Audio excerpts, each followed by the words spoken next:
মনোযোগ দিয়ে শুনবেন। খুবই গুরুত্বপূর্ণ একটা কথা শেয়ার করব। যদি পারেন তবে অন্যের প্রথম চয়েস হয়ে থাকার চেষ্টা করবেন। আপনি নিজে কাউকে নিজের জন্য প্রথম চয়েস বানাবেন না। যার প্রথম চয়েসে আপনি কখনোই প্রথম হতে পারেননি, তাকে আপনি নিজের জন্য প্রথম চয়েস নিজে বানিয়ে রাখবেন না। এমন মানুষের জন্য কখনো অপেক্ষাও করবেন না। এই মানুষটা আপনার জন্য কখনোই চিন্তিত হবে না। আপনার মোবাইলের রিপ্লাই দিতেও দেরি করবে, কারণ এই মানুষটার জীবনে আপনি ছাড়াও আরও অপশন আছে। তাই এমন মানুষের অপেক্ষায় কখনোই থাকবেন না, যে মানুষটা আপনাকে অপেক্ষায় রাখে, যার জীবনে আপনি কখনোই প্রথম চয়েস হতে পারেননি। মনোযোগ দিয়ে শোনা উচিত, বিষয়গুলো মনে রাখা উচিত। যতই আপনি মানুষের উপকার করেন না কেন, আপনি যদি একটা ভুল করেন, সেই একটা ভুলের কারণে আপনার উপকারের কথা সবটাই ভুলে যাবে। মানুষটাকে আপনি সবার উপরে রেখেছেন, আপনার প্রায়োরিটি লিস্টে সবার উপরে রেখেছেন, এবং তাকে আপনি তাই অনেক উপকার করেছেন ভালোবেসে। আপনার খুব ভালো লাগে, কিন্তু উচিত ছিল তার লিস্টের প্রথমে আপনাকে থাকা এবং সেই মানুষটাকে উপকার করা। আপনি তা না করে যে ভুলটা করেছেন, সেই ভুলের জন্য আপনাকে তো খেসারত দিতেই হবে। মানুষটার কাছে তো আপনি গুরুত্বপূর্ণ না, বরং তাকে আপনি গুরুত্বপূর্ণ মনে করে তার উপকার করেছেন। আর যাদের যাদের আপনি এভাবে গুরুত্বপূর্ণ মানুষ ভেবে উপকার করবেন, তারা কেউ আপনার কথা মনে রাখবে না, কেউ না। সারা বছর উপকার করবেন, যদি একটা ভুল জীবনে আপনি করেন, সেই একটা ভুলের কারণে আপনার সমস্ত উপকার তারা ভুলে যাবে। যদি জীবনে আপনি একটা ভুল করেন, তাদের কাছে করেন কিংবা অন্যভাবে করেন, সেই আপনার করা একটা ভুলই সমস্ত উপকারের কথা ভুলিয়ে দিবে। কিছু মানুষ আপনার ভালো সময়ে দেখবেন আশেপাশে সব সময় ঘোরাঘুরি করবে, কিন্তু যখন আপনি বিপদে পড়বেন, সেই মানুষগুলোকে আর খুঁজেই পাবেন না। আবার যখন আপনার জীবনে ভালো সময় আসবে, তখন দেখবেন সেই মানুষগুলো তো আছেই, তাছাড়া কত মানুষ আপনার সাথে পাশে ঘুরছে, আপনার কাছে থাকার প্রতিশ্রুতি দিচ্ছে, আপনার কত গুণগান বলছে, আপনাকে শোনাচ্ছে, সবার সাথে বলছে। অথচ বিপদের দিনে আপনি দেখেছিলেন ওই মানুষগুলো আপনার পাশে কেউ ছিল না। আপনার মনে হয়েছিল কিছু মানুষের প্রয়োজন, কিছু কথা শেয়ার করার জন্য, হয়তো বা মনোকষ্ট শেয়ার করার জন্য কিছু মানুষের প্রয়োজন। আপনার বিপদে আপনার মনের কষ্টের কথাগুলো যে শেয়ার করবেন, সেই মানুষগুলোও আপনি পাবেন না আপনার পাশে। ওই কথাগুলো শুনতে তাদের ভালোই লাগবে না। আপনার দুঃসময়ের গল্প, আপনার কষ্টের দুঃখের কথাগুলো শুনতে যেন তাদের বয়েই গেছে, তাদের ভালোই লাগবে না। একটা মুখ ঘুরানি দিয়ে তারা চলে যাবে আপনার সামনে থেকে। জীবনে যখন একবার সফল হবেন, তখন সেটা ধরে রাখার চেষ্টা করতে হবে।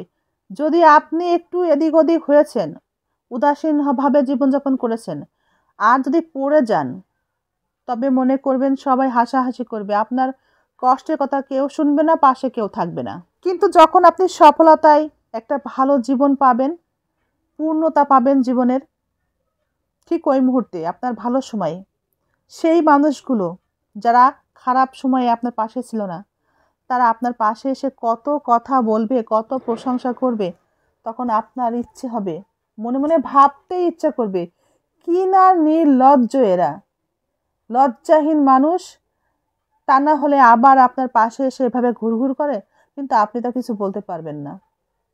তবে তাদের থেকে সাবধান থাকতে হবে।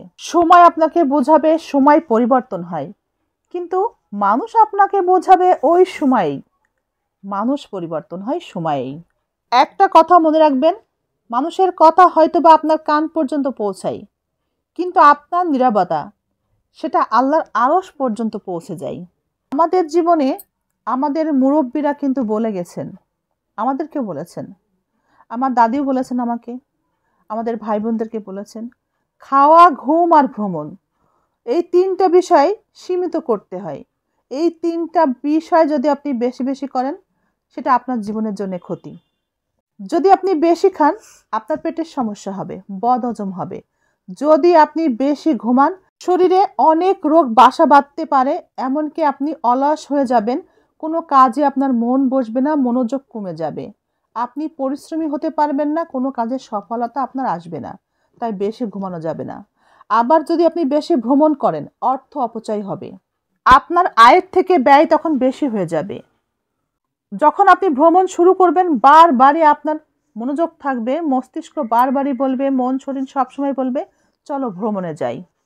আর এই যে ইচ্ছা শক্তি আপনাকে কাজের ইচ্ছা শক্তিকে কমিয়ে দিবে, অমনোযোগী করে তুলবে আপনার কাজের ক্ষেত্রে মনকে। যত বেশি আপনি অর্থ উপার্জন করেন না কেন, যদি বেশি বেশি ভ্রমণ করেন, একটা সময় আপনার কাজের যে মনোযোগ সেটা নষ্ট হয়ে যাবে, আপনি নতুন কোনো পরিকল্পনাও করতে পারবেন না। নতুন কোনো উদ্যোগ নিতে গেলেও, উদ্যোগ গ্রহণ করতে গেলেও আপনার ইচ্ছা করবে না, আপনার অমনোযোগী ভাব এতটাই বেশি হয়ে যাবে আপনার ভিতরে, কোনো কিছুই করতে আর ভালো লাগবে না, মাথায় আসবেই না। ভ্রমণ করতে হবে, তবে সেটা যেন নেশায় পরিণত না হয়, শুধুমাত্র মন এবং স্বাস্থ্যকে ভালো রাখার জন্যই করতে হবে। অতিরিক্ত ঘুম, খাওয়া এবং ভ্রমণের কারণে অনেক সফল মানুষ জীবনে ব্যর্থ হয়ে যায়, তার সফলতা ধরে রাখতে পারে না। গুরুজনে বলে গিয়েছেন, দেরিতে হলেও প্রতিষ্ঠিত করো নিজেকে, কারণ নিজে যদি প্রতিষ্ঠিত হতে না পারো, তবে আশেপাশের কোনো মানুষ তোমাকে দাম দিবে না। আমরা অনেকেই বলি সময়ের সাথে সাথে সব কিছুই পরিবর্তন হয়ে যায়, তাই এত দুশ্চিন্তা কিসের? কিন্তু আসলে কিছু বিষয় আছে, মানুষের প্রতি মানুষের মায়া কমে না। আবার কিছু মানুষের মন ডাস্টবিন, এই মনের কখনোই পরিবর্তন হয় না। কোনো বিষয়কে ভুলে যাওয়ার জন্যে খুব বেশি ব্যস্ত হবেন না, নিজেকে অস্থির করে তুলবেন না, ধৈর্য ধরবেন, মনে পড়ছে পড়ুক না, কষ্ট দিচ্ছে দিক না, সব কিছুকে ভুলতে চেষ্টা না করে নিজের মতো বাঁচতে চেষ্টা করুন। দেখবেন একটা সময় এই নিজের মতো করে চলতে চলতে সেভাবে আর কিছুই মনে পড়ছে না, আর কষ্টও পাচ্ছেন না। খুব কাছের মানুষকে পারলে নিজের মনের কষ্টগুলো শেয়ার করবেন, হালকা হতে পারবেন। সেই মানুষগুলো হতে হবে খুব কাছের, খুব আপন, যেমন মা, বাবা, বোন, এমন কেউ। যদি এই রক্তের সম্পর্কের মানুষগুলো আপনার কাছ থেকে দূরে সরে থাকে, তবে আর কাউকে আপনার কথাগুলো বলতে যাবেন না। আপনার রবকে তো অবশ্যই বলবেন, নিজের কথাগুলো সবসময় আল্লাহকে বলার চেষ্টা করবেন, তিনি আপনার অন্তরের শীতলতা দান করবেন। আলহামদুলিল্লাহ।